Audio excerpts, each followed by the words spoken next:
자, 이제 좀 쉬고 왔으니까 또 연결해서 한번 해볼게요.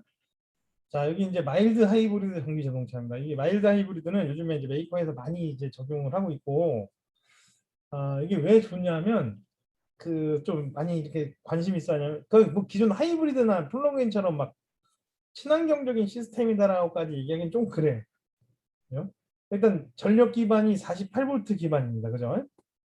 48V 기반으로 해서 뭐 스페어 타이어 공간이 이런 데다가 작은 48V짜리 배터리를 탑재를 하고 어 여기 보는 것처럼 엔진하고 벨트로 연결되어 있는 시스템이 어떤 그 엔진을 어시스트하기 위한 모터 같은 시스템들이 들어가 있고 시동성이나 이런 것들이 상당히 우수해요. 디젤 자동차인데도 불구하고 시동이 되게 부드럽게 걸리는 RPM을 뭐 한 1700 수준까지 1700 RPM까지 이 모터를 이용해서 엔진 RPM 올려버리기 때문에 시동이 걸릴 때 충격이나 이런 것들도 상당히 적고 여러 가지 이런 특징들이 있습니다. 그래서 또 제일 중요한 게 뭐냐면 기존 내연기관에 탑재하기가 상당히 편해요. 그러니까 이게 복잡한 시스템으로 막 하이브리드나 이런 플러그인 하이브리드처럼 이렇게 새로운 시스템을 탑재하는 게 아니고 기존 내연 기관에 48V 기반의 어떤 모터 시스템 하나 그죠? 이걸 제가 간단하죠 구조가. 근데 이제 기존 내연 기관보다는 약간 더 어떤 출력이나 뭐 토크 측면이나 여러 가지 이런 것들에 대해서 우수한 특성을 나타내기 때문에 그러니까 어떻게 보면 이 차량의 이 마일드 하이브리드 시스템을 탑재하는데 상당히 뭐 어렵지 않게 할 수 있다는 이런 장점이 있기 때문에 지금 많이 이제 그 메이커들이 적용을 시키려고 하고 있죠. 그래서 어떻게 보면 내연기관에서 약간 48V 기반의 모터를 이용한 어시스트 구조를 좀 구현한 거다. 이런 식으로 좀 보게 되면 일반적으로 조금 그 보급력 같은 것들이 되게 우수해지겠죠. 그래서 이런 것들이 기본적으로 지금 나오고 있는 마일드 하이브리드 전기 자동차 쪽이고, 자 여기 이제 순수 전기차입니다. 여기는 이제 뭐 간단히 구조가 그죠? 전기 모터하고 배터리 시스템에 대한 어떤 이런 구조만 알고 있으면 되는 거예요. 그죠? 엔진이나 이런 거가 없죠. 그러다 보니까 그냥 전기 에너지를 가지고 모터를 작동시키는 거고, 그래서 외부 전력 이용해서 배터리 충전시키고, 그죠? 물론 이제 고속 급속 충전이 있고 완속 충전이 있죠. 그죠? 이런 충전 상태에 대한 여러 가지 차이점들이 좀 있긴 하지만 어쨌든 고전압 배터리를 외부로부터 충전을 시켜서 차량을 주행할 수 있도록 그리고 이제 지금 완속 충전이든 급속 충전도 빨리 하면 25분 정도? 완속은 한 5시간에서 6시간 정도 해야 되죠. 충전을. 이 휘발유를 비어 있는 그죠? 휘발유 충전, 휘발유를 우리가 주유를 하면 25분씩 안 걸리잖아요. 그죠? 한 2분, 3분이면 끝나지 않아? 이런 충전에 대한 어떤 이런 시간이나 이런 문제도 있고 그래서 또 한 번 충전해서 이 배터리라는 게 우리가 2차 전지잖아요. 2차 전지는 온도나 전압 전류 특성에 따라서 온도 같은 것들 과충전 과방전에 대한 위험 요소 같은 것들 다 배제를 좀 대응을 해야 될 거고 한 번 충전한 다음에 외부 온도나 이런 것들이 너무 차가우면 한 번 충전 주행할 수 있는 거리의 변동폭이 너무 크죠. 그러니까 배터리 성능 자체가 온도 변화에 따라 너무 천차만별로 벌어진다는 거예요. 그래서 어떤 이런 한 번 충전으로 갈 수 있는 주행 거리 측면 이런 것들은 아직도 개선해야 되는 기술적인 문제로 남아 있고 기본적인 이런 그 전기차의 기본적인 구조는 아까 플러그인이나 하이브리드 시스템에서 나오고 있는 그런 시스템하고 거의 유사하죠. 전기 구동 쪽이니까. 이건 뭐 출발 가속부터 모든 그 시스템에서 전부 모터 구동을 하는 거고요. 그죠? 회생지동 같은 걸 이용해서 당연히 감속 시에 전기 에너지를 그죠? 충전을 할 거고 그리고 이제 완속 충전은 우리가 충전 스탠드 얇은 거 가정용 전기 이런 것들에 의해서 한 5시간에서 6시간 정도 충전할 수 있는 거 그죠? 이 정도 소요가 되고 급속 충전은 이제 우리가 뭐 고속도로 휴게소나 관공서 같은 데 있는 380V다 뭐 450V 400V다 이렇게 나와 있는 급속 충전 단자를 이용해서 직접적으로 충전하는 이런 그죠? 80%까지 충전할 때까지 25분 정도 소요된다는 이런 것들 급속 충전이나 완속 충전. 그러니까 충전에 대한 것만 약간 차이가 있는 거지 기본 전력 구동 계통에 대해서는 거의 유사한 특성을 보이고 있는 게 그런 전기차로 보시면 되고. 자, 아까 보신 것처럼 제가 뭐라 그랬어요? 모터 쪽이 있고 변속기가 없죠? 우리가 얘기하는 막 8단 미션, 7단 미션, 6단 이런 거 없어요. 그죠? 아까 얘기한 것처럼 모터에서 출력되는 쪽에서 아주 간단한 구조의 감속기 정도? 그죠? 한 2단 정도? 감속기 정도 하나 달아놓은 거 있고, 어떤 차는 감속기도 없는 차도 있어요. 그래서 이런 것들이 기본적으로 이렇게 달려 있는 것들. 그리고 이제 어쨌든 고전압 직류 배터리를 교류, 그죠? 동기 모터 쪽으로 변환시켜주는 인버터 있어야 되고, 차량 전장에, 그죠? 보조 배터리 충전시키는 LDC 있어야 되고, 급속 충전 단자 따로 있고, 완속 충전 단자 따로 있고, 그죠? 근데 이제 이 두 개의 차이는 완속 충전 같은 경우에 가정용 전원을 쓰게 되면 이거 교류죠, 교류. 여기 배터리 뭐예요? 직류죠. 그럼 어떻게 해야 돼요? 교류를, 들어온 교류를 직류로 변환해서 넣어야 될 거 아니에요. 그렇잖아요. 교류를 직류로 변환해서 충전을 시켜야죠. 그죠? 온보드 차지 시스템 통해서. 그러니까 그때 이게 필요하죠. 완속 충전 장치는. 이게. 근데 이쪽에는 급속 충전기는요. 여기서 나오는 전기 자체가 고전압 직류예요. 그러니까 여기다 꽂으면 바로 그냥 다이렉트로 이렇게 충전시키는 거예요. 이 배터리를. 그러니까 중간에 어떤 전력 변환 시스템이 필요가 없죠. 고전압 직류니까 고전압 직류 배터리 그냥 충전시킨다고. 여러 가지 이런 것들. 그리고 이제 컴프레션 히트 펌프나 우리가 냉난방 시스템 구현하기 위해서 전동식 압축기를 이렇게 작용을 시키고 있고, 회생제동 브레이크 같은 것들 아까 AHB 뭐 이런 거 있었죠. 이런 것들이 탑재되어 있는 이런 시스템의 브레이크 시스템, 그리고 고전압 배터리 팩 이렇게 기본적으로 구성이 되어 있다. 그래서 지금 아까 얘기한 것처럼 완속 충전은 완속 충전 장치를 통해서 교류를 직류로 전환시켜서 고전압 배터리를 충전시켜야 되고, 삼상의 그죠 440V 뭐 60A 고전압 그죠 급속 충전은 그냥 다이렉트로 고전압 직류 고전압이니까 바로 그냥 배터리를 충전시킬 수 있더라. 그래서 이런 충전 포트에 대한 약간의 차이가 있습니다. 그래서 기본적으로 구성되어 있는 뭐 여러 가지 뭐 차대모 방식도 있고 그죠 여러 가지 이 핀 형상이나 핀 개수나 이런 것들에 대해서 여러 가지 이런 핀 뭐 충전 단자에 대한 이런 것들 물론 내구 시험이나 수밀 시험 테스트 다 해요. 그죠? 뭐비 오는 날 전기 콘덴서에서 누전이 생길 수 있는지, 일로 물이 들어갔을 경우에 어떻게 배수를 할 건지, 뭐 여러 가지 이런 것들에 대한 침수 테스트부터 여러 가지를 다 구현을 하죠. 그리고 여기 장착이 되기 전까지 여기 고전압이 나오는 게 아니고 장착이 차에 끝나야지 전력이 공급되는 구조잖아요. 그런 안전장치나 이런 시스템은 전부 다 탑재가 돼 있더라. 자, 그리고 이제 연료전지 차입니다. 그죠? 연료전지는 수소와 산소를 반응시켜서 생성된 전기를 만들어낸다는 거죠. 그래서 기본적으로 연료 탱크, 수소 탱크, 그리고 이제 배터리 시스템, 연료전지, 구동 모터로 구성되어 있는 일반적인 지금 여기 있는 그림은 계질형입니다. 계질형. 이 뒤에 보겠지만 세 가지 종류가 있어요. 연료차가. 자, 기본적인 구성은 수소 저장 탱크, 고전압 배터리 시스템, 연료전지 스택, 그죠? 실제 수소와 산소를 결합시키는 부분이겠죠. 그리고 이제 구동 모터. 나머지 부분은 배터리나 구동 모터를 보게 되면 EV 시스템하고 거의 동일하죠. 근데 여기 이제 이런 수소 시스템이나 연료전지 시스템이 탑재가 되어 있는 이런 차이점이 있다는 겁니다. 그래서 그런 것들 위주로 좀 볼 건데 어쨌든 연료전지는 이 전기 에너지를 만들어내는 스택 부분이 있고요. 이 스택에서 전기 에너지를 만들기 위해서는 운전장치라는 게 필요해요.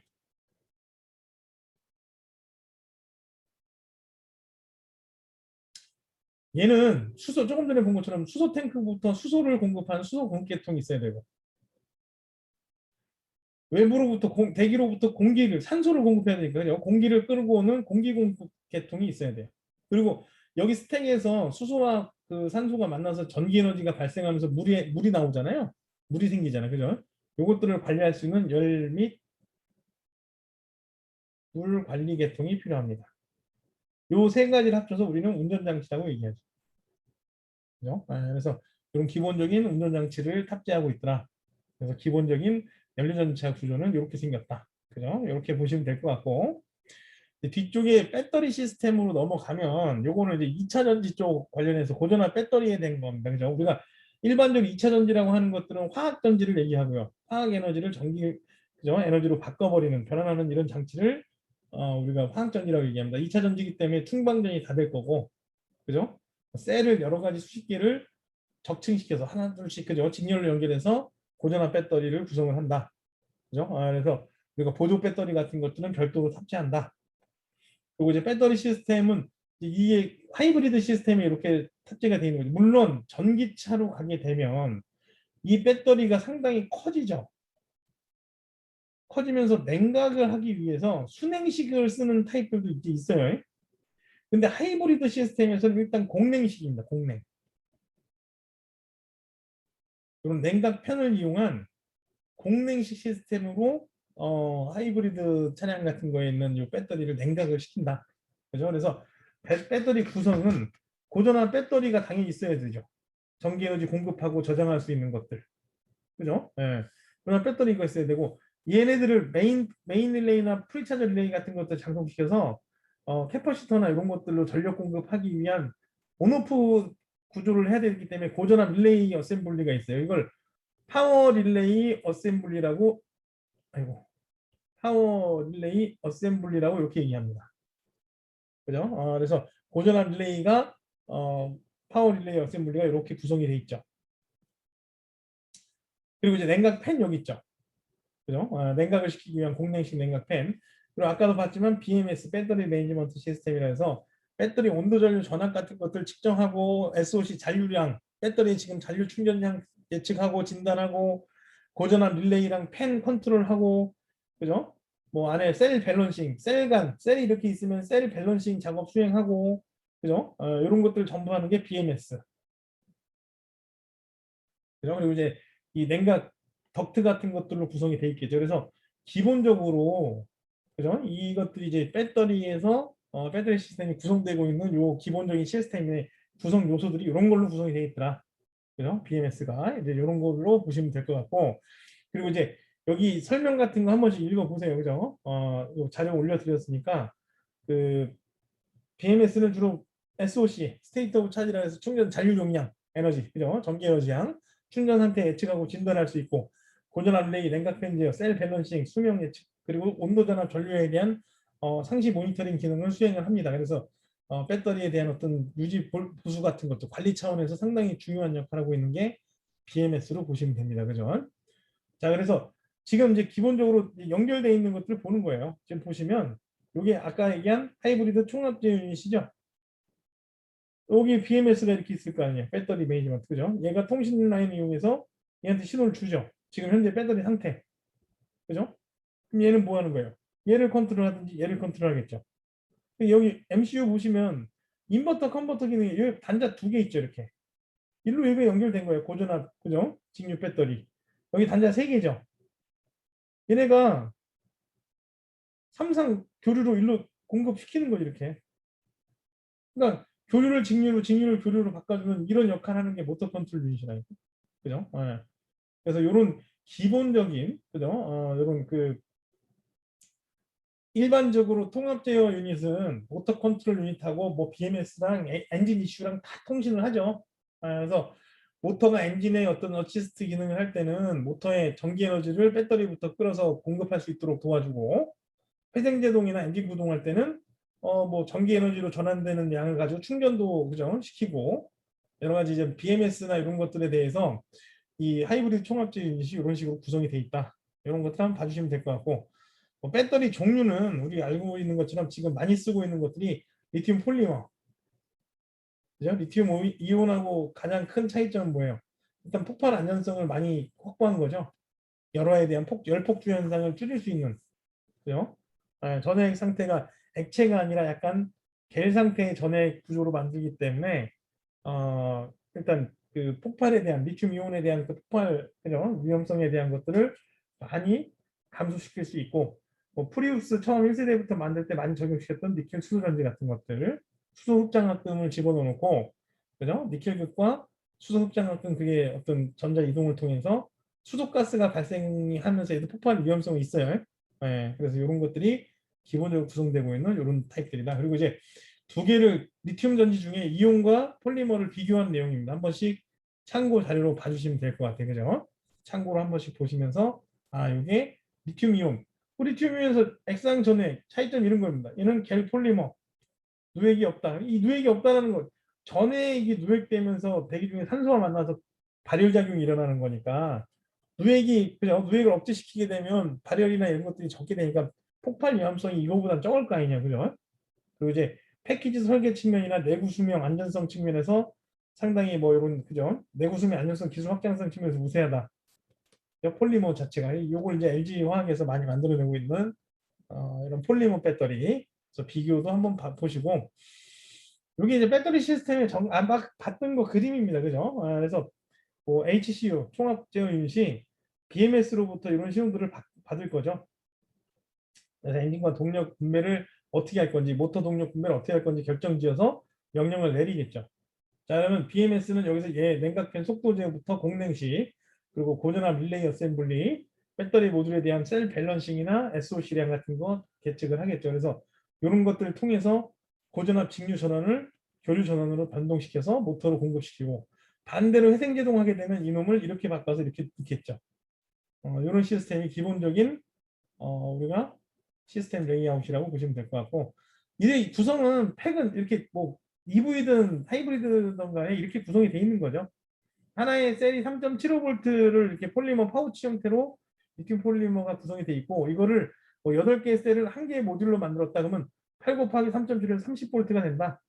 그러면 이런 것들을 9개를 모듈을 쫙 이렇게 갖다 놨다 이렇게 그죠? 9개를 쫙 갖다 놨다 그러면 9 곱하기 30이 되니까 약 270V의 고전압 배터리가 형성이 될 거다.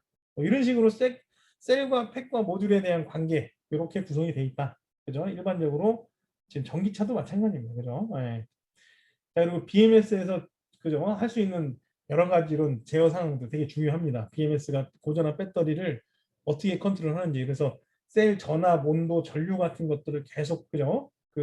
측정을 하겠죠. 그래서 주요 기능 사항으로 보게 되면 잔류 에너지, 충전 에너지에 대한 예측 진단 같은 것들, 온도 변화에 따라서 배터리 출력을 제한 걸 수도 있고, 냉각 팬 제어 같은 것들, 그리고 아까 그죠? 파워 릴레이 어셈블리 같은 것들의 제어, 진단, 지금 몇 번 셀이 고정된지에 대한 진단 표시도 할 수 있고, 셀 밸런싱 제어를 통해서 배터리 내구성이나 수명을 오래 쓸 수 있도록 만들어줄 수 있는 이런 것들이 그죠? 이제 BMS가 하고 있는 역할. 그래서 기능이나 목적적으로 가게 되면 이런 얘기죠. 지금 SOC, 파워 제한, 진단, 셀 밸런싱, 냉각 제어, 고전압 릴레이 제어. 조금 전에 설명드린 이런 것들이 이제 목적이 이렇게 돼 있습니다. 그래서 이것들도 한 번씩 쭉 읽어서 그죠? 한번 봐주시면 될 것 같고, 이제 모터는 이제 우리가 전기 모터잖아요. 그죠? 전기 모터에 대한 기본적인 구동, 우리 아마 알고 있는 부분들에 대해서 이런 것들 많이 봤을 거예요. 직류 모터, 교류 모터, 컨트롤드 모터는 위치 제어가 되는 모터예요.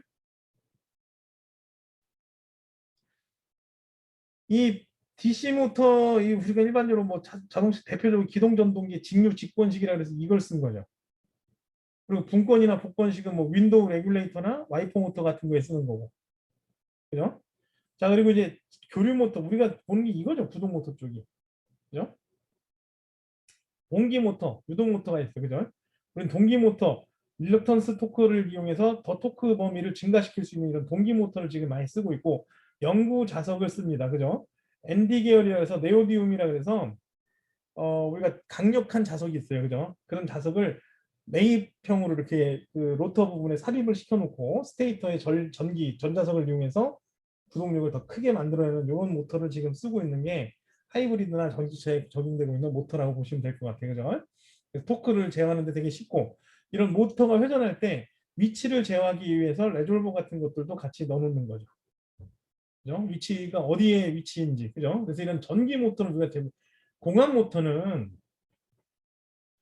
언제 쓰냐면, 우리 그런 게 공합 모터로 보면 되겠다. 에어 임팩트 렌치 같은 거. 그죠? 공기의 압력을 이용해서 회전력을 발생시키는 것들. 그죠? 그래서 뭐 예를 들어서 유증기가 되게 많은 부분, 폭발 위험성이 있는 부분에 전기 모터를 도입하기 어려운 부분에 공기로 그죠? 모터를 움직일 수 있는 이런 공합식 모터를 적용시킬 수 있고, 유압식은 뭐 중장비나 뭐 포크레인 같은 것들도 다 유압 모터죠. 그죠? 굴러가고 막 그렇게 유압식 모터 이런 것들도 이제 많이 쓰고 있고, 컨트롤 모터는 우리 스택 모터 같은 거 알 거예요. 그죠? 어떤 위치 컨트롤을 하기 위한 이런 모터들. 그래서 이런 것들로 이제 구성이 기본적인 구조가 이렇게 분류가 돼 있고, 우리가 이제 하이브리드 자동차에 적용하고 있는 대부분의 모터, 전기차나 하이브리드 차나 그죠? 안에 회전하는 고정 회전자, 로터 부분에 이렇게 영구 자석이 들어있죠. 이 자석이 아까 얘기한 ND 계열이라고 얘기하는 네오디움이라고 얘기하는 강력한 자석입니다. 처음 초기 개발에는 로터 표면에 이렇게 표면 부착형 타입으로 이렇게 부착을 했었어요. 근데 이게 회전에 대해서 이게 회전을 하잖아요. 회전을 하면서 원심력도 생기고 뜨거워지니까 이 모터에 대한 붙어있던 로터에 붙어있는 이런 자석에 대한 변형이나 여러 가지 문제가 생기다 보니 지금은 이렇게 인서트 방식으로 삽입을 시켜놓는 매입형 영구자석 동기 모터를 많이 쓰고 있습니다. 그러니까 여기 보시면 이 로터 안에 이렇게 자석이 매입되어 있는 거예요. 이렇게 영구자석이. 이 겉에 이렇게 구리색으로 보이는 게 스테이터 부분. 여기에 전기 에너지가 이렇게 삼상이 들어오죠. 세 개가. 그럼 얘네가 각도 변이에 따라서 이렇게 전력 공급이 되면서 전극이 형성이 되죠. 자극이. 자극 형성이 되면서 이거 회전을 시작하겠죠. 그죠? 그 대신 안에 들어가 있는 이 영구자석이 상당히 강력하니 어쨌든 모터의 구동 토크는 자력으로 정해지는 거 아닙니까? 그죠? 자력이 강력하다 보니까 어때요? 구동 토크가 상당히 세겠죠. 그죠? 이런 것들. 그래서 구동 모터 어셈블리는 이런 식으로 구성이 되어 있더라. 안에 회전하고 있는 이 원색으로 보이는 이게 로터. 이 안에 이렇게 영구자석이 매입이 되어 있고 요 외부 감싸고 있는 고정자의 스테이터 여기 코일들의 전력이 삼상 교류가 공급이 되면서 전력 공급이 되겠고 이게 자석이 될 거고 여기 자력이 강력하게 영구자석 타입으로 들어가 있으니 회전 운동이 생기겠죠. 그죠? 이렇게 영구자석에 대한 강력한 영구자석 이런 것들이 여기에 인서트 방식으로 박혀 있다는 겁니다. 16극이. 자 그리고 이제 뭐 고정 이게 삼상 그죠? 우리가 그 모터 컨트롤 유닛에서 들어오는 삼상이겠죠. 요로 이렇게 삼상이 들어와서 각각의 이런 개별 스테이터 고정자의 자석이 형성이 될 거고 그래서 이 구조 자체는 이렇게 구성이 된 거고 이제 그 위치 로터가 회전하면서 어느 위치에 멈췄는지의 위치를 판별하기 위한 레졸버 자석 위치를 검출하는 거죠.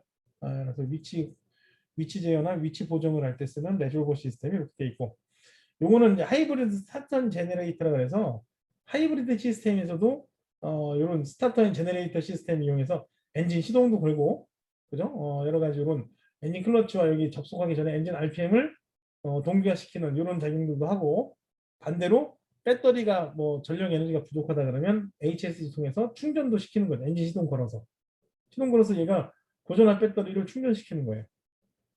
그죠? 이런 안에 구조는 비슷한데 레졸버, 스테이터 그리고 로터 그죠? 이렇게 구성이 되어 있고 마찬가지로 해도 영구 자석이 아까 들어간 구동 모터에 들어간 이런 ND 계열의 영구 자석이 이렇게 들어가 있다. 그래서 구동 모터의 역할은 우리가 뭐 하는 거예요? 구동 모터는 당연히 이제 구동 에너지 그죠? 구동 그 토크를 만들어 내겠죠. 그래서 뭐 배터리 전기 에너지를 가지고 그죠? 뭐 트랜스미션 들어가기 전에 이게 구동력을 발생시키겠죠. 엔진과 구동력을 보조시키고 회생제동 같은 거 할 때 전기 에너지 저장할 수 있고 그래서 뭐 여기 이게 그림 보시면 순수 전기 에너지만 가지고 차를 구동할 수도 있죠. 이 EOP라는 게 자동 변속기 그 오일 펌프 그 전자식 오일 펌프예요. 물론 여기 오일 펌프도 달려 있지만 얘를 이용해서 우리가 평상시에 이 자동 변속기나 이런 것들 제어할 때 오일 펌프가 필요합니다. 그죠? 자 그래서 그리고 하이브리드 모드로 간다? 그러면 뭐 엔진 동력과 모터 동력을 같이 써서 그죠? 이렇게 쓸 수도 있고 회생제동을 할 때는 바퀴에 의해서 관성 효과에 의해서 얘가 굴리는 효과가 나다 보니까 반대로 충전을 할 수 있는 이런 그래서 이런 구동 모터는 일단 뭐 구동부터 충전까지 협조까지 같이 이렇게 쓸 수 있는 이런 특징들을 갖고 있고 HSG는 뭐예요? 자, 아까 본 것처럼 엔진 클러치가 이렇게 있고 그죠? HSG 시스템에 엔진을 시동을 걸 수 있다. 시동 제어. 그죠? 이렇게 네 가지 제어를 하네. 시동 제어. 아니 하이브리드 모드 진입할 때 엔진 시동을 걸 때 우리가 기존 내연기관은 기동전동기라는 거를 가지고 했잖아요. 그죠? 근데 얘는 어떻게 한다는 거예요? 이 HSG 시동을 거는 거예요. 엔진을. 그죠? 자, 그런 다음에 두 번째 엔진 속도 제어가 있어요. 자, 지금 이게 무슨 얘기냐? 모터를 이용해서 지금 차가 굴러가고 있어. 엔진 시동 안 걸려 있고. 근데 지금 모터가 이렇게 굴러가고 있는 RPM이 예를 들어서 2000rpm이야. 근데 그 상태에서 엔진을 HSG가 시동을 걸어버리면 그 상태에서 엔진 클러치를 붙이면 엔진 RPM이 한 700에서 800 정도 되잖아요. 공전 RPM. 이걸 그냥 붙여버리면 어떤 일이 벌어질까? 얘는 2000 RPM 돌고 있고 얘는 700 RPM이에요. 그럼 이거 클러치 접속하는 순간에 차가 원활하게 갈까요? 울컥하면서 속도가 순간 감속이 되면서 다시 가속이 될까요? 울컥하겠지, 그죠? 그러니까 뭐가 필요해요? 얘가 2000rpm은 얘가 시동이 걸린 다음에 얘를 2000rpm 정도까지 쫙 올린 다음에 이걸 접속을 시켜야 부드럽게 동력 전달이 이루어질 거 아니에요. 그 역할을 누가 한다고? HSG가 한다. 소프트 랜딩 제어는 뭐예요? 랜딩이 뭡니까? 착륙 아니야? 아니 엔진 시동이 꺼져야 돼 이제. 달리고 있었어. 네? 붙어 달리고 있는데 엔진 시동을 꺼야 돼. 계속 걸지 않잖아요. 하이브리드 차가. 끄는 상태에도 마찬가지예요. 이거를 그냥 단순하게 클러치 분리시키면서 그냥 꺼버린다고? 아니라 좀 순간 상승할 거 아니에요. 그러니까 뭐 하는 거예요? 부드럽게 엔진 시동이 꺼지면서 엔진에 대한 어떤 부하를 줄이면서 부드럽게 엔진 진동을 최소화시키면서 끌 수 있도록 HSG가 천천히 시동 꺼질 수 있도록 도와주는 거죠. 그리고 아까 얘기한 대로 고전압 배터리 상태가 안 좋으면 엔진 시동 걸어서 고전압 배터리를 충전시킬 수 있는 그런 충전 역할. 이 네 가지 역할을 수행하는 게 HSG의 역할로 보시면 됩니다. 그죠? 자, 그래서 연료전지 쪽도 한번 쭉 보시면 일단 산소와 수소가 결합돼서 그죠? 수소와 산소를 결합시키면서 전기 에너지를 발생시키고 아까도 얘기했지만 그 과정에서 분명히 물이 발생하면서 열도 발생한다 그랬어. 얘네들을 관리하는 시스템도 운전장치에 들어간다 그랬어. 그죠? 그래서 기본적인 연료전지 장차의 구조 같은 것들 보게 되면 아까 본 것처럼 수소 저장 탱크 고압에 그리고 보조 배터리 그죠? 고전압 배터리가 이렇게 들어가 있고 연료전지 스택이 여기서 이제 전기 에너지가 나오는 거죠. 수소 산소가 결합되면서 그리고 이제 모터를 통해서 자동차를 구동시키는 이런 구조를 가지고 있더라. 그러면 여기 있는 스택이 이제 제일 중요하겠네. 어떻게 보면 딴 것도 중요하지만 전기 에너지를 발생시키는 스택이 중요하겠죠. 그래서 스택이 중요하니 이게 고분자 그죠? 전해질형 그 분리막 이용한 이 고분자 전해질 연료전지입니다. 그러니까 우리가 막 전극 접합체라고 얘기하는 멤브레인이라고 얘기하는 부분이죠. 그래서 빛의 확산층 같은 디퓨저 빛의 확산층이 이렇게 있고 자 여기서 에노드 캐소드 극이라고 얘기하죠. 에노드 극에서는 수소가 공급돼요. 수소 저장 탱크에 있는 수소가 캐소드라고 얘기하는 캐소드 극에는 산소가 공급되는 거예요. 공기 중에 산소. 그러면 이제 공기와 다시 물이 형성이 나오죠. 그죠? 수소가 이렇게 와서 산소와 결합을 시키다 보니까 그러면서 전기 에너지가 나온다고. 그죠? 그래서 지금 보는 것처럼 밑에 그림이 더 쉽죠. 이렇게 수소와 산소가 공급되고 가운데 막전극 접합체에서 실질적으로 수소 산소가 그죠? 만나서 결합되면서 전기 에너지가 나오고 물이 배출된다. 그때 열도 발생해. 우리가 차에 쓰고 있는 고분자 전해질이 이걸 운전 온도라 이게 작동해서 이렇게 전기 에너지를 발생시킨 거를 운전 온도라 그러는데 그게 약 100도 정도 돼요. 그러니까 이걸 냉각을 시켜야 돼. 그래서 연료전지차는 냉각 시스템이 들어가 있어. 우리 자동차 내연기관처럼 그 우리 내연기관 보면은 라디에이터 있고 막 그렇잖아요, 그죠? 연료전지 시스템 차도 똑같이 그게 있습니다. 그러니까 우리가 하나를 조금 이렇게 생각을 해보면 연료전지 차는 그럼 전기차에서 제일 취약한 게 뭐게요? 그냥 연료전지 말고 일반 EV. EV 차에서 좀 취약한 게 뭐냐면 난방 시스템이에요. 난방. 요즘에 우리가 전기차에서 난방을 어떻게 구현해야 돼? 히트 펌프나 PTC 히터로 하잖아. 이제 히트 펌프나 PTC 히터를 구동한다는 것 자체는 전기 에너지 소비율이 어마어마하게 커요. 그래서 겨울철에 전기차 히터 빵빵하게 들고 다니면 한 번 충전으로 갈 수 있는 주행거리 팡팡팡 떨어져요. 못하네. 근데 어떻게 추운데 있긴 해야 되고, 그죠? 안 쓸 수는 없잖아. 그러니까 전기차 매뉴얼에 뭐라고 나와 있어요? 실내 온도를 너무 뜨겁게 하지 말고 적당한 온도 범위로 놓고 그 시트 열선과 같이 병행해서 사용을 천천히 해주세요. 너무 난방량을 크게 하지 마세요. 전력 소비량이 부족합니다. 그러니까 많이 전력 소비량이 많이 나가니 이런 거 막 써 있죠 매뉴얼에. 근데 우리가 한번 여기서 이제 생각을 해보자. 얘는 연료전지는 운전 온도가 100도래요. 저걸 냉각시키기 위한 별도의 냉각 시스템이 탑재가 된대. 냉각을 계속 시켜야 되니까, 그죠? 그러면 그 냉각수가 일반 자동차에서 쓰고 있는 내연기관 냉각수 온도 범위랑 비슷해질 거 아니에요, 그죠? 그러면 조금 더 쉽게 얘기하면 연료전지는 어쨌든 전기 에너지를 만들면 뜨거워지니 저 뜨거움을 식히기 위해서 냉각 시스템에 해당하는 그 냉각수를 실내로 돌려서 히터코어를 이용해서 난방 용수를 쓸 수 있겠죠. 그러면 전기차 대비 난방에 들어가는 전력 에너지 소비량이 더 줄겠네. 유리하죠. 그죠? 이제 그런 특징들이 있습니다. 그래서 그런 것들은 같이 한 번씩 봐주면서 또 생각을 하면 될 것 같고, 자, 스택 아까 중요하다 그랬죠. 그죠? 음. 수소와 산소를 결합시켜서 물로 만들면서 전기 에너지를, 그죠? 생산시키는 발전 장치로 하나의 스택의 멤브레인에서 약 1볼트 내외의 단전지 셀에서 나온다. 그러면 이거를 수백 장, 400장을 적중시켰다 그러면 400볼트죠. 그죠? 그래서 우리가 전해질막을 중심으로 해서 에노드극, 연료극, 아까 수소 들어오는 거, 그리고 캐소드, 공기극이 일체형으로 접합되어 있는 기술로 돼 있고, 확산율을 좋게 하기 위해서, 그죠? 기체 그 확산층 같은 것들에 대한 구조 같은 것들도 많이 개선을 했고, 어, 막 전극 접합체 같은 것들 핵심 기술이죠, 그죠? 그래서 이런 것들이 기본적으로 중요한 기술 요소로 적용을 하고 있다. 그래서 스택을 기본적으로 구성하고 있는 구성 부품은 이렇게 구성이 되어 있는 거예요. 막 전극 접합체.